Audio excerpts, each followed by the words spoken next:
Hi guys. आज की इस वीडियो के अंदर हम डिस्कस करेंगे कि हम किस तरह से एक स्टार्टर किट को इंस्टॉल कर सकते हैं। हम किस तरह से लारावेल में रजिस्टर, लॉगिन, रीसेट और लॉग आउट इसको इम्प्लीमेंट कर सकते हैं। तो इसको हम डिस्कस करते हैं। और बाय द वे, अगर आप इस सीरीज़ पे न्यू हैं तो ये हम एक बुकिंग एप्लीकेशन बना रहे हैं जिसमें हमारे applications different kinds of events को बुक कर सकेंगे और एडमिनिस्ट्रेटर उनको अप्रूव करेगा। तो ये फुल फ्लैज एप्लीकेशन है जिसका ये हमारे पास लॉगिन वाला स्टफ़ है। इसको हम कंप्लीट करेंगे और देन फर्दर अपने नेक्स्ट पॉइंट्स को कवर करेंगे। हम लॉगिन को स्टार्ट करने से पहले मैं आपको एक चीज़ बताता हूँ। हम ये जितना भी कोड कर रहे हैं अभी तक हमने जितना कंप्लीट कर लिया है उसको मैंने यहाँ पे गिटहब की इस रिपोजिटरी पे पुश कर दिया है। हमने थीम के एसेट्स को कंपाइल करके इसको सेटअप किया था और लॉगिन और रजिस्टर को सेटअप किया था। तो वो सारा कोड मैंने यहाँ पे पुश कर दिया है और जब भी लेटर ऑन न्यू फंक्शनैलिटीज़ इसके अंदर ऐड ऑन होती जाएंगी तो मैं साथ साथ इसको इस रिपोजिटरी पे पुश करता जाऊँगा। तो इसकी एक ही ब्रांच है और आप इससे पुल ले सकते हैं और यहाँ से कोड को भी रिव्यू कर सकते हैं। अगर आपके पास कोई भी इशू आ रहा है तो आप कोड को भी मैच कर सकते हैं। ठीक है, सामने आपको एग्जैक्ट कोड कॉपी करना होता है तो आप एग्जैक्ट कोड भी कॉपी कर सकते हैं। ये देखिए हमारे पास ये लॉगिन पेज है, इसमें लास्टली हमने इंक्लूड्स को ऐड ऑन किया था। तो इस तरह से आप रजिस्टर्ड और इनको विज़िट कर सकते हैं। ठीक है, तो ये आप लोगों के लिए काफ़ी हेल्पफुल होगा और ये पब्लिकली अवेलेबल है, कोई भी इसको एक्सेस कर सकता है, इस पर कोई भी रिस्ट्रिक्शन नहीं है। ओके, अब हम क्या करते हैं, लॉगिन फंक्शनैलिटी और रजिस्टर फंक्शनैलिटी को इम्प्लीमेंट करते हैं। तो लारावेल के अंदर ये चीज़ बहुत ज़्यादा सिंपल है। हमें लारावेल स्टार्टर किट प्रोवाइड करता है जिससे हम बगैर कुछ किए इंस्टॉल इस चीज़ को अचीव कर सकते हैं। तो आपने यहाँ पे लारावेल की डॉक्यूमेंटेशन ऑफिशियल laravel.com पे आना है और यहाँ पे स्टार्टर किट्स पे क्लिक करना है। तो यहाँ पे लारावेल हमें बहुत सारी स्टार्टर किट्स देता है। ठीक है, तो हम लारावेल ब्रीज को करेंगे। ये हमें ब्लेड्स के साथ सपोर्ट प्रोवाइड करता है तो हमने ब्लेड्स को यूज़ करना है। अगर आप रिएक्ट या नेक्स्ट.js को ट्राई कर रहे हैं तो आप इनके साथ कर सकते हैं, बट हम ब्रीज और इसके साथ कर रहे हैं। ठीक है, ओके। सो ये ब्रीज को इंस्टॉल करने का सेटअप है और अगर आपने ब्रीज को पुल नहीं किया रिपोजिटरी से तो उसकी ये कमांड है जिससे हम उसकी रिपोजिटरी से पुल कर सकते हैं। तो मैं अपने प्रोजेक्ट पे आया और यहाँ पे इस कमांड को पेस्ट किया। मैं इसको बिट हायर उस पर ले जाऊँ ताकि ये मेरे कैमरे के सामने ना आए। ओके, मैंने एंटर कर दिया। तो अब ये क्या करेगा, ये बेसिकली कंपोज़र क्या करता है, इस लारावेल की रिपोजिटरी की, लारावेल ब्रीज की रिपोजिटरी के अंदर जाएगा और वहाँ से इस पैकेज को पुल करेगा। तो इस कंपोज़र का मेन काम होता है कि आपकी जितनी भी चीज़ें हैं उनको पुल करके लेके आना। तो देखें ये पुल कर लिया, इसने डाउनलोड करके इंस्टॉल कर रहा है और देन अब उन फाइल्स को अपडेट करेगा। ठीक है, तो ये देखें जी, इस कमांड से आप इंस्टॉल कर सकते हैं। तो नेक्स्ट कमांड हम यही एग्जीक्यूट करेंगे और हमारे पास ये ऑलमोस्ट सक्सेसफुली कंप्लीट हो गया है। ठीक है, इसकी इंस्टॉलेशन कंप्लीट हो गई है। अब मैं अपने नेक्स्ट स्टेप को करता हूँ। ठीक है, या मैं इसको ख़त्म करके यहाँ पे पेस्ट करता हूँ ताकि आप लोगों को विजिबिलिटी सही से नज़र आए। ठीक है, अब मुझे कहता है कि blade with alpine, live wire and so on thing. मुझे ब्लेड्स के साथ चाहिए। ठीक है, ब्लेड में बाय डिफ़ॉल्ट अल्पाइन होता है तो हमें इसको खुद मैनुअली हम ऐड ऑन करेंगे अपना स्टफ़। तो मैं यहाँ पे लिखता हूँ ब्लेड। ठीक है, ओके। और would you like to enable dark mode? No, I don't want to. आप कोई भी टेस्टिंग फ्रेमवर्क यूज़ करना चाहते हैं तो मैं यूज़ करना चाहता हूँ PHP यूनिट। ठीक है, आप कोई भी यूज़ कर सकते हैं, इसको स्किप भी कर सकते हैं, इट्स अप टू यू। इसके अंदर हम PHP यूनिट को कवर नहीं करेंगे, बट मे बी शायद थोड़ा सा टचेस इसके अंदर दें, बट जो प्रीवियस वीडियोस थी इस कोर्स के अंदर, ठीक है, ये जो हमारा लारावेल 11 का कोर्स था उसके बाद हम ये प्रोजेक्ट बना रहे हैं। तो इसे जो पहली वीडियोस थी उसके अंदर मैंने इसको कवर कराया है कि आप किस तरह से टेस्ट कर सकते हैं, टेस्टिंग होती क्या है, आप हमारे पास कितनी तरह के टेस्ट होते हैं, फीचर टेस्ट और यूनिट टेस्ट, इन दोनों को मैंने डीपली एक्सप्लेन किया है। तो वहाँ से आप लर्न कर सकते हैं और इन चीज़ों को इम्प्लीमेंट कर सकते हैं। राइट, तो ये एक चैनल का लिंक है youtube.com/@hidayat-niazi। आप लिखेंगे तो आपके पास मेरा चैनल आ जाएगा और वहाँ से आप प्लेलिस्ट के अंदर जाके इसको इम्प्लीमेंट कर सकते हैं। तो मैं यहाँ पे इसको क्लोज़ कर रहा हूँ। ठीक है, या फिर ये ओपन होता रहे, जब ये ओपन हो जाएगा तो हम इसको रिव्यू कर लेंगे। अब हमने इसको इंस्टॉल कर दिया। ठीक है, अब नेक्स्ट क्या करना है, ये हमारे पास installing and building node dependencies. ये बेसिकली हमारे लिए npm इंस्टॉल और npm रन dev इस चीज़ को एग्जीक्यूट कर रहा है, हमें ये करने की ज़रूरत नहीं है। और बिहाइंड द सीन ये npm रन dev की बजाय npm रन prod, ठीक है, या npm रन build इसको एग्जीक्यूट करेगा, जिससे ये क्या करेगा, इसकी जो कंपाइल्ड वर्जन होगा इस बिल्ड डायरेक्टरी के अंदर ऐड ऑन कर देगा। तो जिससे क्या होगा कि हमें हर बार कमांड लाइन को एग्जीक्यूट करने की ज़रूरत नहीं होगी। और जो हमारे पास npm रन dev है और npm रन build है, इसका आपने डिफरेंस समझना है कि इनका बेसिकली डिफरेंस क्या है। npm जो रन dev है वो डेवलपमेंट के लिए बना है कि आप जब डेवलपमेंट कर रहे होते हैं अपने CSS JS के अंदर कोई भी चेंजेस करनी होती हैं, आप सेव करते हैं तो इंस्टेंटली आपकी फ़ाइल्स को कंपाइल करता है, जिससे आपको बार बार फाइल्स को कंपाइल नहीं करना पड़ता। और बिल्ड का भी यूज़ होता है जब आपकी एप्लीकेशन कंप्लीट हो जाती है और उसके बाद आप सर्वर पे उसको डिप्लॉय करना चाहते हैं, तो उस टाइम पे npm रन बिल्ड करते हैं तो आपकी पब्लिक डायरेक्टरी के अंदर बिल्ड डायरेक्टरी क्रिएट कर देता है और आपकी कंपाइल फाइल्स को वहाँ पे डाल देता है। तो जिससे क्या होता है, आपको हर बार टर्मिनल ऑन नहीं रखना पड़ता। तो ये देखें जी, हमारे पास ये फाइल्स को इसने कंपाइल कर दिया और कहता है ये कंपाइल हो गया और कहता है ब्रीज स्कैफोल्डिंग इंस्टॉल्ड सक्सेसफुली, ठीक है। अब हमारे पास एक स्टेप रह गया है PHP आर्टिसन माइग्रेट का, और डेटाबेस हमारे पास ऑलरेडी कनेक्टेड है और हमारी डेटाबेस का नाम है बुकिंग ऐप, ठीक है। और इसको मैंने यहाँ पे ओपन किया हुआ है, ये है बुकिंग ऐप, ठीक है। अब मैं इसमें एंटर करूँगा PHP आर्टिसन माइग्रेट, कहता है नथिंग टू माइग्रेट, ठीक है, क्योंकि हमने ऑलरेडी इसको माइग्रेट कर दिया था, हमारी जो डेटाबेस थी, तभी कहता है कुछ भी माइग्रेट करने को नहीं है। हमने कहा इट्स ओके फाइन। अब हमारे पास ब्रीज सक्सेसफुली इंस्टॉल हो गया है, मैं इसको क्लोज़ करता हूँ। और बाय द वे ये मेरा यूट्यूब चैनल है जिससे आप लोग फॉलो करके काफ़ी सारी चीज़ें लर्न कर सकते हैं। इसके अंदर मैं कैरियर ग्रोथ और कैरियर टिप्स वगैरह पे भी बात करता हूँ और एक कंप्लीट रोड मैप के प्लान कर रहा हूँ कि आप लोग एक कंप्लीट रोड मैप फॉलो करते हुए किस तरह से अपने टारगेट्स को अचीव कर सकते हैं। अगर आप एज अ बिगिनर आ रहे हैं तो आपको किन किन टूल्स की ज़रूरत पड़ेगी और किन चीज़ों का आपके पास नॉलेज होना ज़रूरी है। ओके, सो इसके अंदर इस कोर्स के अंदर ओवरऑल मैं सिर्फ लारावेल से हट की भी चीज़ों को कवर करूँगा, जिसमें डेवलपमेंट टिप्स हो गए, उसके अलावा कुछ और दूसरी लैंग्वेज के साथ comparison, interviews and so on. तो ये टेस्टिंग थी जिसके बारे में मैं जिक्र कर रहा था कि टेस्टिंग आप कर सकते हैं लारावेल 11 के अंदर मैंने की है PHP यूनिट के साथ।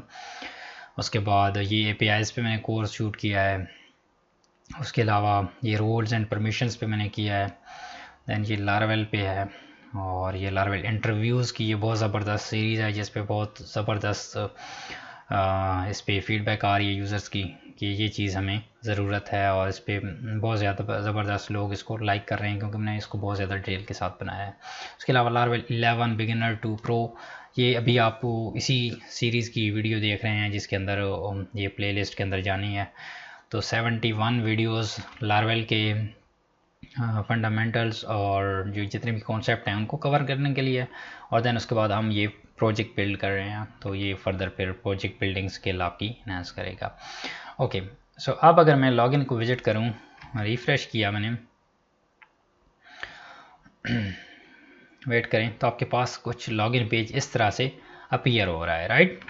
और अब अगर आप जाएं अपनी राउट्स के अंदर web.php फाइल के अंदर, अब ये ऐसा क्यों हो रहा है इसको भी देखते हैं, ठीक है। हमारे पास आपने देखा कि हमारे पास एक auth.php फाइल ऐड हुई और हमारा जितना भी स्टफ़ था उसने रिमूव कर दिया, ठीक है। ये लारावेल के लेटेस्ट वर्जन के अंदर ये चीज़ बैड है इस लिहाज से कि हमारा जो एग्जिस्टिंग कोड होता है स्लैश डैशबोर्ड का राउट था, उसके बाद हमारे पास ऑथ का राउट था, हमारे पास लॉगिन का राउट था, रजिस्टर का राउट था, इसने ख़त्म कर दिए। इवन यहाँ से इसको ख़त्म नहीं करने चाहिए थे, बट एनी हाउ इसने कर दिए। तो ये रजिस्टर पेज यहाँ से लोड करता है, यहाँ से लॉगिन पेज लोड करता है, ठीक है। तो अब गाइस हमारे पास इसको रिपोजिटरी के अंदर पुश करने का हमारे पास बेनिफिट क्या हुआ कि हम इसको रिपोजिटरी से अपनी से ही देख सकते हैं और इन चीज़ों को सेटअप कर सकते हैं। हमारे पास चीज़ें सेटअप हैं, जस्ट इसने लिंक्स रिमूव किए हैं, हमारे मतलब राउट्स रिमूव किए हैं, वैसे हमारी फाइल्स वैसे ही पड़ी होंगी, ठीक है। तो यहाँ पे देखें लॉगिन रजिस्टर पड़ा हुआ है, डैशबोर्ड भी पड़ा हुआ है, लेआउट्स के अंदर auth.php फाइल भी हमारी पड़ी हुई है, ठीक है, जो हमारी मेन फाइल थी। ओके, इसने और चीज़ें ऐड की हैं, ऐप ऐड कर दिया, navigation and so on, profile का ये स्टफ़ ऐड कर दिया है, ठीक है। सो अब हमने क्या करना है, बेसिकली हमारा ये जो लॉगिन पेज है इसको हमने चेंज करना है। तो चेंज किस तरह से करना है, अगर आप एग्जिस्टिंग लॉगिन पेज को देखें तो इसके अंदर आपको फीचर ज़रूरत होता है कि आपने इसको लॉगिन पे रिडायरेक्ट कराना होता है, पोस्ट मतलब सबमिट करना होता है। देन उसके बाद जो आपके यहाँ पे ईमेल वगैरह आती है उसको आपने यहाँ पे नेम इस तरह से इनपुट देना होता है, एट्रीब्यूट का नाम, पासवर्ड को पासवर्ड, और देन आपने इसको चेक मार्क रिमेंबर मी इसको आपने नाम देना होता है, ठीक है। और then remember, just remember me नहीं, जस्ट रिमेंबर आपने नाम देना है। उसके बाद पासवर्ड डॉट रिक्वेस्ट ये है, और हमारे पास ये बटन है, ठीक है। तो मैं इसको करता हूँ, पहले मैं रजिस्टर को इम्प्लीमेंट कर लेता हूँ। तो हमारा ये जितना भी स्टाफ था मैं इसको यहाँ से करता हूँ ख़त्म, और हमारा जो रजिस्टर हमने इम्प्लीमेंट किया था मैं इसको कॉपी करके यहाँ पे डाल देता हूँ।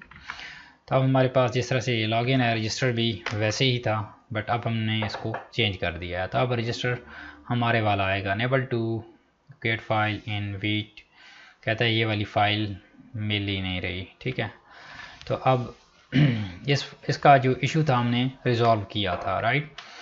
सो मैं इसको करता हूँ दोबारा से कंपाइल इन फाइल को, npm run बिल्ड करता हूँ ताकि जो अभी बिल्ड बनी है और जो हमारी एग्जिस्टिंग फाइल पड़ी हैं सभी इसके अंदर इंक्लूड हो जाएं। Okay, let's get refresh,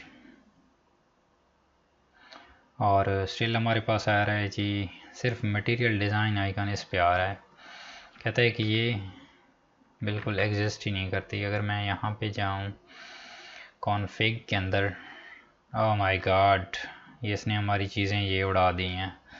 that's very bad Laravel Breeze, that's very bad. Okay don't worry, हम यहाँ से अपनी रिपोजिटरी से पुल कर लेते हैं।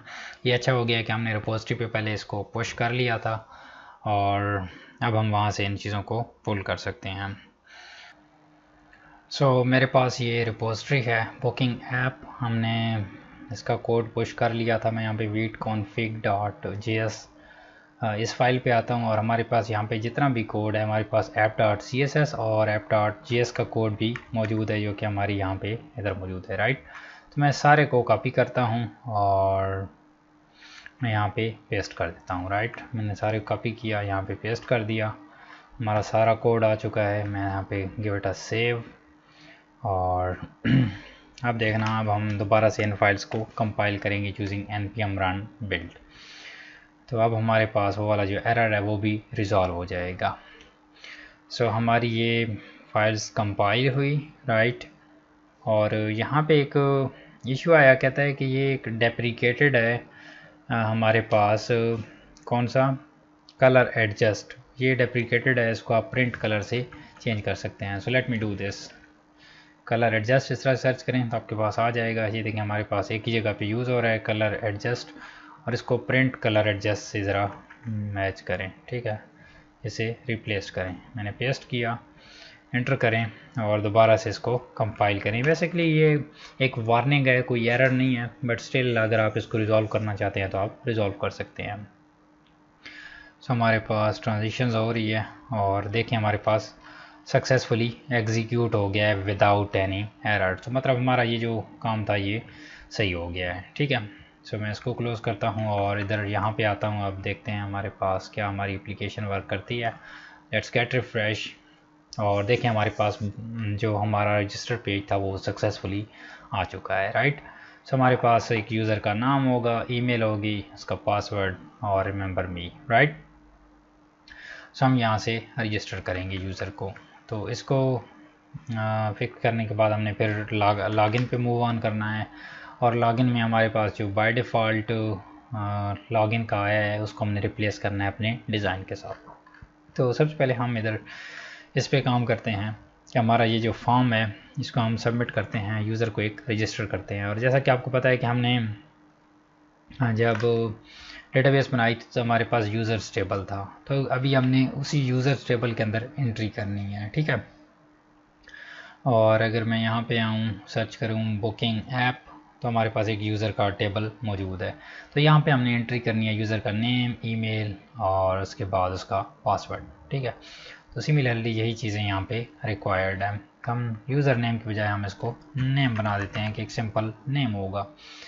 ठीक है, अब हमने क्या करना है, इसको सबमिट करना है रजिस्टर मेथड के अंदर, क्योंकि बाय डिफ़ॉल्ट लारावेल ने हमें बना के दे दिया है। और अगर आपने देखना है कि ये कहाँ पे मौजूद होता है तो यहाँ पे auth.php पे जाएं और यहाँ पे आप देख सकते हैं ये हमारे पास रजिस्टर का गेट राउट है, जिससे रजिस्टर का फॉर्म लोड होता है। हमारा वो जो पहले वाला राउट था वो ख़त्म हो गया है। ठीक है, और देन यहाँ पे सबमिट होगा। यहाँ पे सबमिट होगा तो क्या होगा, बेसिकली सबसे पहले वैलिडेशंस के कुछ चेक होंगे। ठीक है, सबमिट होगा तो यहाँ पे ये वाली वैलिडेशन लगेगी। ठीक है, और देन उसके बाद यूज़र यहाँ पे सेव होगा, देन इवेंट रजिस्टर्ड होगा और उसके बाद यूज़र लॉगिन होके डैशबोर्ड पे चला जाएगा। राइट, और डैशबोर्ड का हमारे पास राउट बना हुआ है।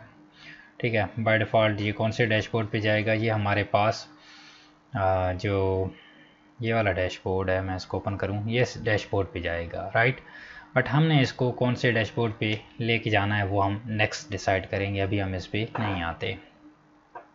ओके, सो हम यहाँ पे गए और यहाँ पे हमने कहा कि हमने इसको कहाँ पे सबमिट करना है। ये एक पोस्ट होगा हमारे पास फॉर्म, ये सबमिट होगा और उसके बाद एक्शन इसने कहाँ पे जाना होगा वो हमने बताना है। तो हमने यहाँ पे राउट डिफाइन करना है किसका, रजिस्टर का, कि जब हम सबमिट करें तो ये रजिस्टर पोस्ट मेथड पे जाए। और जब हमारे पास ये फॉर्म जाता है तो हमने CSRF टोकन पास करना होता है। और इस CSRF टोकन का पर्पज़ क्या होता है कि बेसिकली ये हमारे पास जो लारावेल है, ठीक है, इससे मेक श्योर कर रहा होता है कि इसका जो फॉर्म है वो हमारी ही लारावेल एप्लीकेशन से ही सबमिट हो रहा है। सामो क्या होता है कि आपकी इंफॉर्मेशन को हैक करने के लिए, सिस्टम को हैक करने के लिए हैकर्स फॉर्म वगैरह को अपने एंड से सबमिट करते हैं और डेटा को सेव करके लॉगिन अटैम्प्ट करना चाहते हैं। तो इससे लारावेल प्रिवेंट करता है कि क्रॉस साइट अटैक्स वगैरह इस पर नहीं हो सकते, क्योंकि ये CSRF टोकन यहाँ पे एडिड होता है। तो इससे क्या होता है कि लारावेल चेक कर रहा होता है कि अगर रिक्वेस्ट हमारी लारावेल एप्लीकेशन से इनिशिएट नहीं हो रही, ठीक है, तो उसको लारावेल रिजेक्ट कर देता है, उसको एक्सेप्ट ही नहीं करता। ठीक है, तो इस वजह से ये CSRF टोकन रखते हैं। और लारावेल इस चीज़ को कैसे मेक श्योर करता है, कोई एक टोकन वगैरह होगा जिससे मैच करता होगा कि ये टोकन अगर इस टोकन के अंदर मौजूद है तो उसको वो एक्सेप्ट कर ले, क्योंकि लारावेल से जनरेट हुआ है, अगर नहीं है तो वो लारावेल से नहीं होगा। इस तरह से हमारे पास ये एक नेम एट्रीब्यूट है, तो इसमें क्या कर देता हूँ, इसको नेम दे देता हूँ एट्रीब्यूट। इस तरह से इसको मैं दे देता हूँ ईमेल। ठीक है, क्योंकि जब हम सबमिट करेंगे तो हमारे पास यहाँ पे सबमिट होने के टाइम में यूज़ होंगे। उसके बाद यहाँ पे नेम इसका पासवर्ड आ जाएगा। ठीक है, और सिमिलरली हमारा एक और पासवर्ड भी होगा। ठीक है, ये एक सिंपल पासवर्ड है और एक कंफर्म पासवर्ड यहाँ पे हम रखते हैं। हमारे पास यूज़र का पासवर्ड दोनों से मैच हो। कन्फर्म सम टाइपो मिस्टेक की वजह से भी यूज़र को लगे कि उसने ये वाला पासवर्ड रखा है, लेकिन एक्चुअल में वो ना हो, तो डबल कन्फर्म होने से वो चीज़ सेट हो जाती है।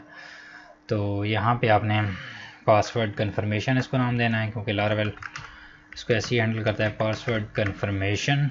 और देन उसके बाद चेक बॉक्स है, इसको आपने नेम देना है रिमेंबर का, रिमेंबर। और उसके बाद देन फॉरगॉट का लिंक, इसमें हम पासवर्ड रिक्वेस्ट का एक हमारे पास राउट होगा वो हम सेट करेंगे, इसको हम लेटर ऑन देखते हैं।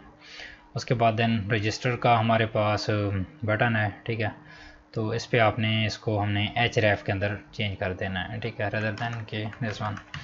तो मैं यहाँ पे इसको रजिस्टर और ये वाली जो क्लासेस हैं मैं उसके अंदर ऐड कर देता हूँ इसके अंदर। ठीक है, और इसको कर दें, कमेंट करके देखें हमारे पास सही है।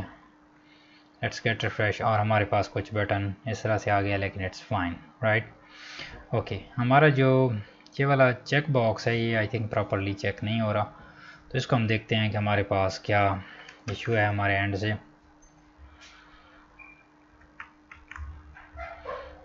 ये हमारे पास चेक नहीं हो रहा। मैं इसको यहाँ से जो इसकी एक्स्ट्रा एक्चुअली ये जो स्टाइलिंग अप्लाइड है इसके अंदर कुछ इशू है। ठीक है, तो मैं इसकी जो एक्स्ट्रा स्टाइलिंग है इसको रिमूव करता हूँ और इसको एक सिंपल हमारे पास जो एक चेक बॉक्स होता है उसके अंदर कन्वर्ट करता हूँ। और ये जो लेबल क्लास है मैं वो भी ख़त्म कर देता हूँ इसकी। लेट्स गेट रिफ्रेश, और देखिए हमारे पास एक चेक बॉक्स आ चुका है। तो ये हमारे पास जो आ रहा है मैं इसको कर देता हूँ एक पैराग्राफ के अंदर ऐड, लेट्स गेट रिफ्रेश। तो हमारे पास एक रिमेंबर मी का सक्सेसफुली आ चुका है। ठीक है, इसका अगर आपने और फासला देना हो तो यहाँ पे आप कर सकते हैं @nbsp। ठीक है, तो ये थोड़ा सा और फासला इसमें ऐड कर देगा। ये देखिए हमारे पास फासला आ चुका है। ठीक है, तो हमारे पास नेम आ गया, ईमेल, पासवर्ड और वन पासवर्ड, उसके बाद रिमेंबर मी, और देन ये फॉरगॉट पासवर्ड है, इस पर भी हम काम करते हैं। और इस बटन का यहाँ पे अगर आपने चेंज करना होगा, ये जो इंटर BTN है, आई थिंक ये क्या डिफरेंस बना रहा है। ये देखिए आप हमारे पास बटन सेम वैसे ही हो गया है, बट इसकी आप हाइट और विड्थ वगैरह सेट कर सकते हैं। ओके, सो हमारे पास अब ये फॉर्म रेडी है। नेम इसका सेंड करेंगे, email, password and remember and so on. Let's get refresh, submit the values using fake filler and click on this register. Click on it and yes, its user is saved and it says that your user is saved and it's logged in.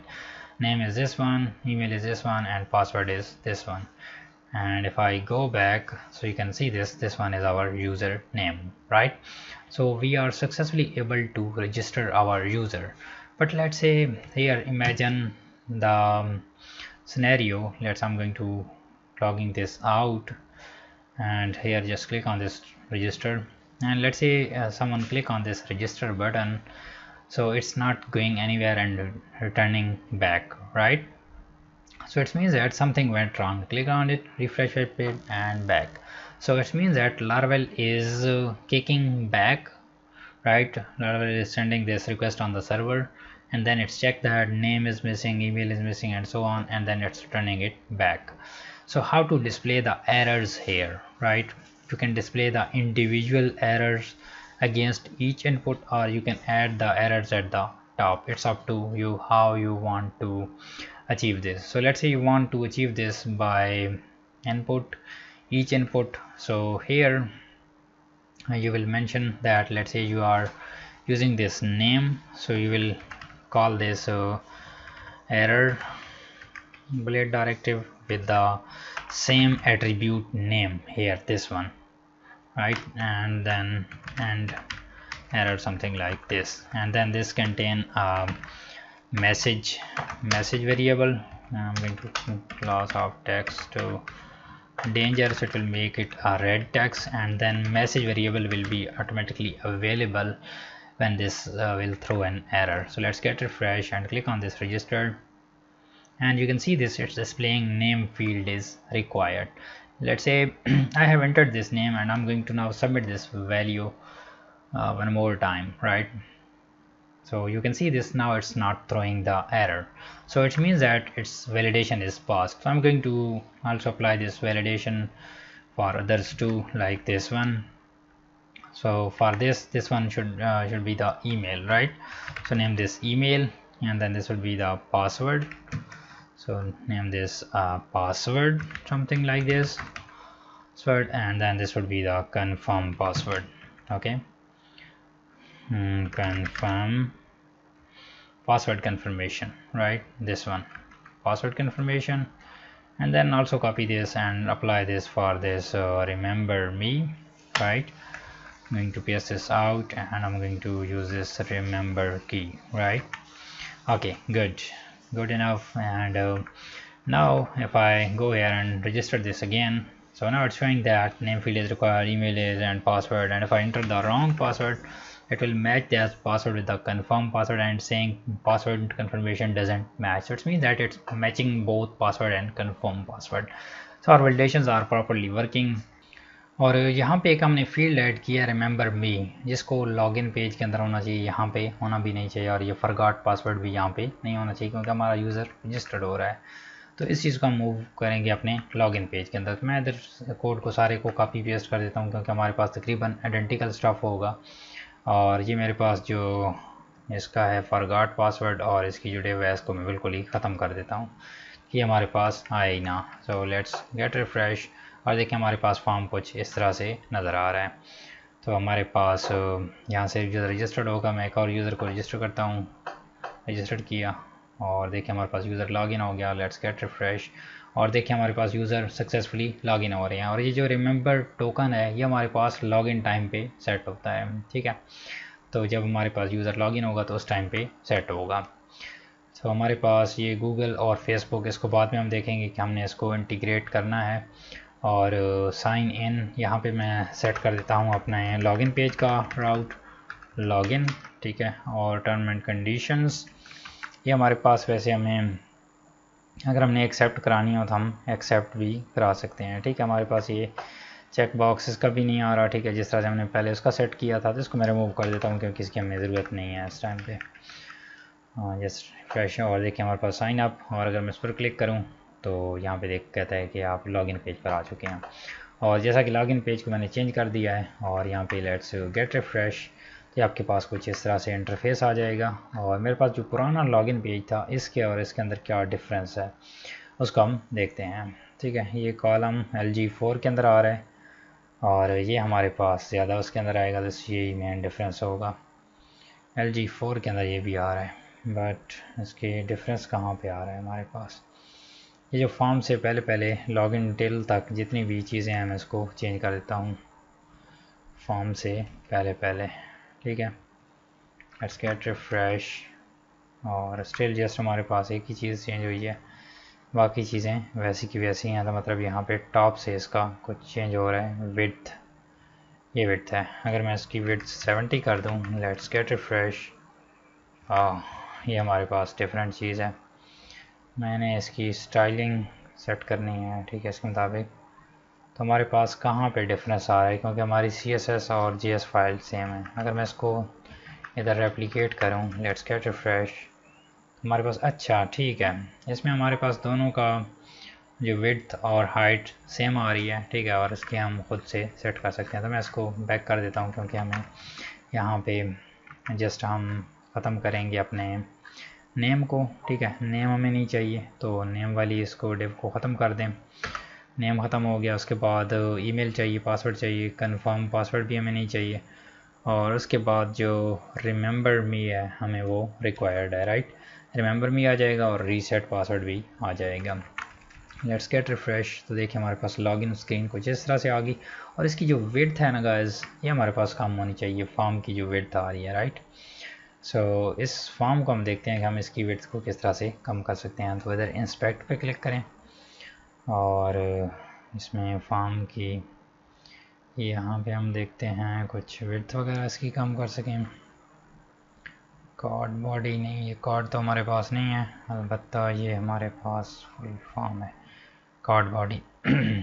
इसकी हम width को अगर change करें, width 50% something like this, या चलो 70 कर दें, और हमारे पास ये सेंट्रल लाइन भी कंटेंट हो जाए। तो टेक्स्ट लाइन सेंटर, नो, ये हमारे पास इस तरह से नहीं होगा। लेट्स मूव दिस, और इसको मैं स्टाइलिंग के लेक्चर के अंदर इस चीज़ को फिक्स करूँगा। और ये जो हमारे पास लॉगिन आ रहा है, अगर हम इसको सेंटर के अंदर ले जाएं, टेक्स्ट सेंटर, तो हमारे पास कैसा लगेगा। आई थिंक ये ज़्यादा अच्छा लग रहा है, ठीक है। हमारे पास लॉगिन पेज है, इसमें ईमेल और पासवर्ड एंटर होगा। देन रिमेंबर मी, अगर कोई यूज़र अपने आप को सेव करके रखना चाहता है अपने लॉगिन डिटेल को, तो वो सेव करके रख सकता है जी। हमारे पास ये किस पे जाएगा, लॉगिन पेज पे जाएगा, जो कि हमारे पास Auth PHP के अंदर डिफाइन है। यहाँ पे अगर आएँ तो ये देखें लॉगिन है, हमारे पास ये लॉगिन पेज को ओपन करने के लिए ये पोस्ट राउट है, ठीक है। तो हमारा फॉर्म यहाँ पे सबमिट होगा, ये ईमेल जाएगी, यही पासवर्ड जाएगा, कोई एरर भी आएगा तो यहीं पे प्रिंट करेगा, ठीक है। और सिमिलरली हमारे पास ये रिमेंबर मी है और अदर थिंग्स। सो इसको लॉगिन से चेंज कर दें, जस्ट इसको लॉगिन, ओके। और यहाँ पे मैं एक अटैम्प्ट करता हूँ, रॉन्ग अटैम्प्ट। पहले हम इसको विदाउट एनी इंफॉर्मेशन सेंड करते हैं, देखें कहता है रिक्वायर्ड। अब मैं एक ईमेल के साथ सेंड करता हूँ, लॉगिन करें, तो इसमें कहता है these credential do not match our records, ठीक है। तो मतलब पासवर्ड इनकरेक्ट है। अब एक करेक्ट पासवर्ड निकालते हैं, ठीक है, इधर कोड का। और इसमें जो टॉप पे रजिस्टर्ड पेज आ रहा है, इसको भी आपने चेंज कर देना है, क्योंकि हमने इसको रिप्लेस किया है, जिसकी वजह से ये चेंज है, ओके। और ये मेल मैंने एंटर की, और पासवर्ड इसका I am not sure, but may be password I think एक फेक फिलर एंटर करता है, नहीं हुआ, ठीक है। यूज़र को रजिस्टर कर लेते हैं तो हमें पता चल जाएगा। इसका साइन अप का एक लिंक सेट करते हैं जो रजिस्टर्ड पेज पे इसको लेके जाए। So where is sign up, yes this one, okay. So यहाँ पे करें जी रजिस्टर्ड, उस पर लेके जाए by creating the account, okay. इस कंडीशंस को ख़त्म कर दें, ठीक हो गया। लेट्स गेट रिफ्रेश और click on this sign up, तो ये हमारे पास साइन अप पे आ गया। और इसका पासवर्ड मैं खुद इंटर करता हूँ ताकि मैं इसको वहाँ पे यूज़ कर सकूँ, 128, ओके। रजिस्टर करें और ये देखिए हमारे पास यूज़र लॉगिन हो गया है। मैं इसकी प्रोफाइल पे जाके इसकी ईमेल को ग्रैब कर लेता हूँ और इसको लॉग आउट करता हूँ। मैं यहाँ पे लॉगिन स्क्रीन पे आया, यहाँ पे ईमेल एंटर की और देन सेम पासवर्ड, ठीक है। अब मैं विदाउट इसके लॉगिन कर रहा हूँ। अभी अगर मैं इसका रिकॉर्ड ओपन करूँ तो यहाँ पे देखिए रिमेंबर मी टोकन नल आ रहा है और अभी भी नल आएगा। लॉगिन करें, देखिए हमारे पास यूज़र लॉगिन हो गया है और रिमेंबर मी स्टिल अभी नल रहा होगा। बट अगर यूज़र अपनी लॉगिन की इन्फॉर्मेशन को सेव रखना चाहता है तो उस टाइम पे यूज़र क्या करेगा, यहाँ पे इस रिमेंबर मी को भी चेक कर देगा, ठीक है। रिमेंबर मी लॉगिन, तो देखिए हमारे पास यूज़र लॉगिन हो गया है और अगर हम यहाँ पे रिफ़्रेश करें तो देखिए इसका एक टोकन भी सेट हो गया है, ठीक है। तो ये टोकन क्या करता है, चेक करता है कि हमारा यूज़र ने अगर मैनुअली लॉग आउट नहीं किया तो उसके सेशन को हमेशा लॉगिन रखना है, इवन वो 2 घंटे बाद भी आ रहा है, ठीक है। वैसे तो हमारे पास लारावेल का सेशन 2 घंटे के बाद एक्सपायर्ड हो जाता है, 120 मिनट्स आई थिंक होते हैं, तो ये 2 आवर्स बन रहे हैं तो 2 आवर्स के बाद एक्सपायर हो जाता है। तो इस तरह से आप कर सकते हैं इसके लिए, ठीक है। हमारे पास लॉगिन भी सक्सेसफुली हो रहा है। अब हमने काम करना है इसके लॉग आउट पेज पे, ठीक है, कि हमारे पास यूज़र को हम लॉग आउट किस तरह से कर सकते हैं। और लॉग आउट करने से पहले हमने डैशबोर्ड का सेटअप करना है कि जब हमारा यूज़र लॉगिन होगा तो उसके लिए हमारा जो हमने डैशबोर्ड खुद बनाया है, ठीक है, लेआउट बनाया है हमने, जैसे उसका डैशबोर्ड के अंदर उसको यूज़ करना है तो उसको हमने किस तरह से सेटअप करना है, ठीक है। सो हम इसको इसी वीडियो के अंदर ही सेटअप कर लेते हैं। तो मैं क्या करता हूँ, इधर ऑथ के अंदर यहाँ पे एक बनाता हूँ डैशबोर्ड नाम से, ठीक है। हमने वैसे बाहर इसको बनाया हुआ था तो मैं इसको इधर ही मूव कर देता हूँ, डैशबोर्ड, ओके। और ये हमारे पास कौन सी डैशबोर्ड की फ़ाइल, ये हमारे पास लारावेल की बिल्ट इन फाइल है, ठीक है। मैं इसको ख़त्म करता हूँ और अब मेरे पास डैशबोर्ड एम्प्टी आएगा, राइट। लेट्स गेट रिफ्रेश और देखिए मेरे पास कहता है व्यू डैशबोर्ड नॉट डिफाइन, क्यों, क्योंकि मैंने इसका पाथ भी चेंज कर दिया है। तो पहले डैशबोर्ड का पाथ सेट करें, हमारे पास रजिस्टर कंट्रोलर, इसके बाद जी लॉगिन कंट्रोलर के पास ये एक्सेस हो गई, ऑथेंटिकेशन सेशन कंट्रोलर, और इसके बाद ये लॉगिन कहाँ से मैनेज हो रहा है, हमारे पास प्रोफाइल कंट्रोलर है जिससे प्रोफाइल एडिट होती है एंड सो ऑन। बट हमारे पास जो होम मैनेज हो रहा है वो किस राउट से हो रहा है, क्योंकि लारावेल ने काफ़ी सारे कंट्रोलर्स ऐड किए हैं तो इस वजह से हम यहाँ से चेक करते हैं ऑथेंटिकेशन सेशन कंट्रोलर, और इसमें ये डैशबोर्ड पे यहाँ पे जा रहा है। तो अब ये हमारे पास कौन से डैशबोर्ड के अंदर है, ऑथ डॉट डैशबोर्ड, ये हमारे पास राउट है तो हमने बेसिकली राउट को फिक्स करना है। तो वेब डॉट PHP पे आएँ और यहाँ पे आप कर दें ऑथ डॉट डैशबोर्ड, ठीक है। तो इसका पाथ करेक्ट हो जाएगा। लेट्स गेट रिफ्रेश, तो देखिए हमारे पास एक एम्प्टी पेज आ रहा है, ठीक है, क्योंकि हमने इसको एम्प्टी यहाँ पे कर दिया था। यहाँ पे मैं अगर डैशबोर्ड लिखूँ तो ये आ जाएगा। तो देखिए हमारे पास ये यहाँ पे रिफ्लेक्ट हो रहा है। तो अब मैं क्या करता हूँ, यहाँ पे मुझे डिज़ाइन चाहिए, लेकिन कौन से वाला डिज़ाइन चाहिए, मुझे ये वाला डिज़ाइन चाहिए जो मैंने बनाया है लेआउट्स के अंदर, ऑथ वाला, ठीक है। ये सारी चीज़ मुझे चाहिए यहाँ पे, ठीक है, एक्सक्लूडिंग मैं इसमें अपना पेज का जो इनर स्टफ़ है वो मैं खुद सेटअप करूँगा, ठीक है। तो उसके लिए आपने क्या करना है, आपने इसको रीयूज़ करना है। तो लारावेल के अंदर जब भी आपने किसी टेम्पलेट को रीयूज़ करना होता है तो उसके अंदर आप क्या करते हैं, यहाँ पे आप लिखते हैं एक्सटेंड्स, और जिस लेआउट का आपने रीयूज़ करना है आपने लिखना है लेआउट्स के अंदर ये मौजूद है, ये लेआउट्स के अंदर ऑथ, ठीक है, ये ऑथ वाली फ़ाइल मौजूद है, इसको आप रीयूज़ करना चाहते हैं। सेव करें तो ये वाली सारी फ़ाइल यहाँ पे लोड होके आ जाएगी, ठीक है। सारी फाइल्स यहाँ पे एग्जीक्यूट कहते हैं unable to file image logo dot SVG, ठीक है जी। इसके अंदर कुछ लोगो है जो एग्जीक्यूट नहीं हुआ, ठीक है। इसको जी हम देखते हैं, हमारे पास इसके अंदर सर्च करें इसी चीज़ को, लोगो डॉट SVG, ठीक है। Let's get refresh. ये हमारे पास मौजूद है इमेजेस के अंदर, रिसोर्सेज के अंदर, एसेट्स के अंदर, इमेजेस के अंदर लोगो डॉट एसवीजी। ठीक है। और एक और चीज़ गाइस, ये हमारे पास क्यों एग्जीक्यूट नहीं हो रहा, क्योंकि हमारे पास इमेजेस कंपाइल्ड अब नहीं हो रहे, राइट। सो इमेजेस को कंपाइल करने के लिए आपको याद होगा हमने एक चीज़ ऐड ऑन की थी अपने रिसोर्सेज के अंदर, app.js के अंदर, बट ये चेंज हो गया है जिसकी वजह से वो चीज़ लॉस्ट हो गई है। तो मैं इसको यहाँ पे टॉप पे ऐड करता हूँ, और इसको कहाँ से आपने ऐड करना है, अपने लारवेल के ऑफिशियल डॉक्यूमेंटेशन पे जाना है, यहाँ पे वीट को सर्च करना है। ठीक है, वीट, और यहाँ पे इमेजेस समथिंग करके सर्च करना है आपने, इमेजेस, और ये चीज़ है जिससे आप पॉज सेट कर सकते हैं कि लारावेल आपकी इमेजेस को भी कंपाइल करे और आपके फ़ॉन्ट्स को भी। तो इस डॉट डॉट का क्या मतलब है, डॉट डॉट का मतलब ये है कि ये हम इधर app.js के अंदर खड़े हैं तो एक स्टेप बाहर चले जाएं, मेन रिसोर्सेज डायरेक्टरी के अंदर आ जाएंगे। रिसोर्सेज के बाद हमारे इमेजेस कहाँ पे पड़े हैं, एसेट्स डायरेक्टरी के अंदर। रिसोर्सेज के बाद कौन से, एसेट्स, और एसेट्स के बाद ये इमेजेस फोल्डर है, तो ये इसका पाथ आ गया। और इमेजेस के अंदर जितने भी इमेजेस पड़े हैं यहाँ पे स्टैटिक के जितने भी इमेजेस हैं उनको आपने ले लेना है। सिमिलरली फ़ॉन्ट्स का भी सेम है कि एक स्टेप बैक जाओ, फ़ॉन्ट्स डायरेक्टरी के अंदर आओ, और जितने भी फ़ॉन्ट्स हैं उनको यूज़ करो। लेट्स गेट सेव, और यहाँ पे रिफ़्रेश करें, और स्टिल हमारे पास ये वाला इशू आ रहा है, तो हमने इसको कंपाइल करना होता है। आपको पता होगा npm run build से इस फाइल को कंपाइल करना होता है, तो ये करें। इसके बाद आपकी जो रिसोर्सेज हैं वो कंपाइल्ड होंगे। अभी देखें हमारे पास इमेजेस को कंपाइल्ड कर रहा है, और देखें हमारे पास सक्सेसफुली सारे इमेजेस कंपाइल्ड हो चुके हैं। लेट्स गेट रिफ्रेश, और देखें हमारे पास इमेजेस सक्सेसफुली वर्क करना शुरू हो गए हैं। तो इस तरह से आपके पास इश्यूज़ आएंगे, लेकिन मैं इनको लाइव इन्वायरमेंट के अंदर फिक्स कराऊंगा, तो आप लोगों के लिए ये चीज़ें बहुत ज़्यादा आसान हो जाएंगी। तो अब यहाँ पे हमने डैशबोर्ड वाला लेआउट सेटअप करना है। ठीक है, तो उसके लिए आपने क्या करना है, यहाँ पे इस डैशबोर्ड के अंदर अब हमने क्या करना है, ये हमारे पास साइड बार आ गई, ये टॉप बार आ गई, ये फुटर आ गया, और दरमियान में हमने कंटेंट को सेट करना है। ठीक है, तो इस दरमियान में कंटेंट को सेट करने के लिए आप क्या करते हैं, यहाँ पे लिखते हैं सेक्शन, और सेक्शन में आप लिखें कंटेंट। ठीक है, और एंड सेक्शन।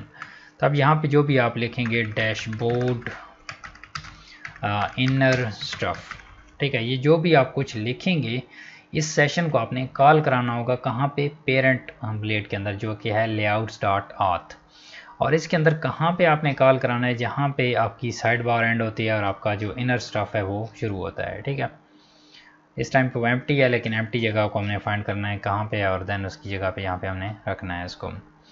सो ये हमारा कंटेनर है जिसके अंदर आपका कोड आएगा। यहाँ पे आपने जब भी किसी भी सेशन जो आपने बनाया है अभी कंटेंट नाम से, उसको कॉल कराना होगा, तो आप क्या कॉल करेंगे, यील्ड के अंदर अपने सेशन का नाम रखेंगे, कौन सा, कंटेंट। ठीक है, लेट्स गेट सेव, रिफ्रेश, और देखें डैशबोर्ड इनर स्टफ हमारा यहाँ पे इसके अंदर आ चुका है। ठीक है, तो मतलब हमारे पास हम जितने भी पेजेस बनाते जाएंगे वो इस मास्टर के अंदर यहाँ पे आके रेंडर होंगे, चाहे वो हम एक सिंपल स्टफ रेंडर करा रहे हैं या कोई एक थीम का स्टफ रेंडर करा रहे हैं, तो हमारे पास सारी चीज़ें यहाँ पे आएंगी।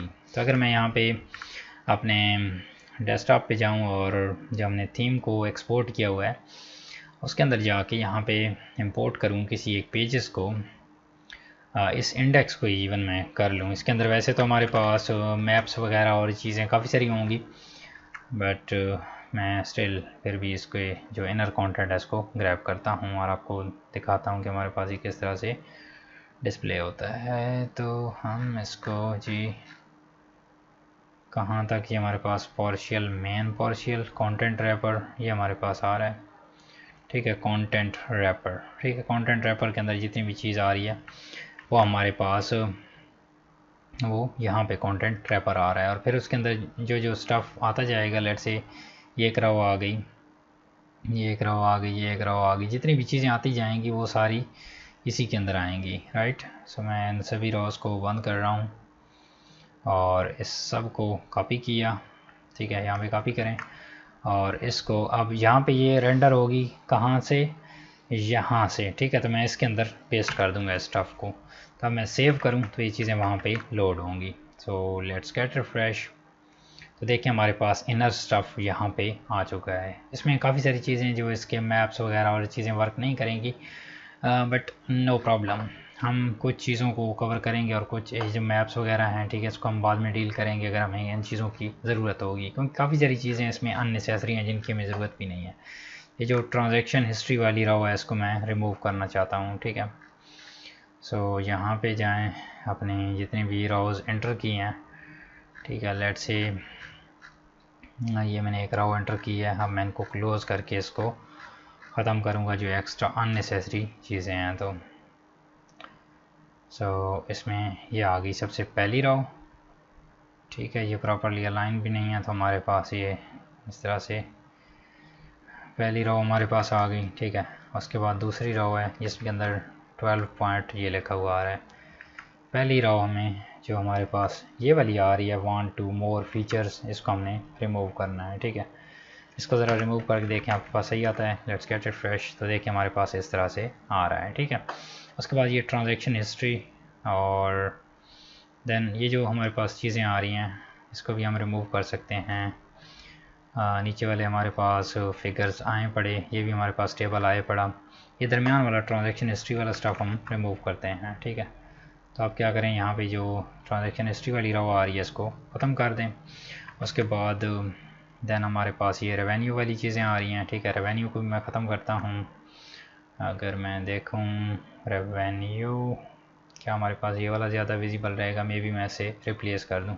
तो रेवेन्यू को फ़िलहाल रहने देता हूँ। ऑर्डर स्टेटस को भी मैसेज वाले स्टफ से जो नेक्स्ट आएगी ऑर्डर स्टेटस, ठीक है, ऑर्डर को भी रहने दिया। उसके बाद जो नेक्स्ट आ रही है मैसेजेस वाली रो, इसको रिमूव कर दिया।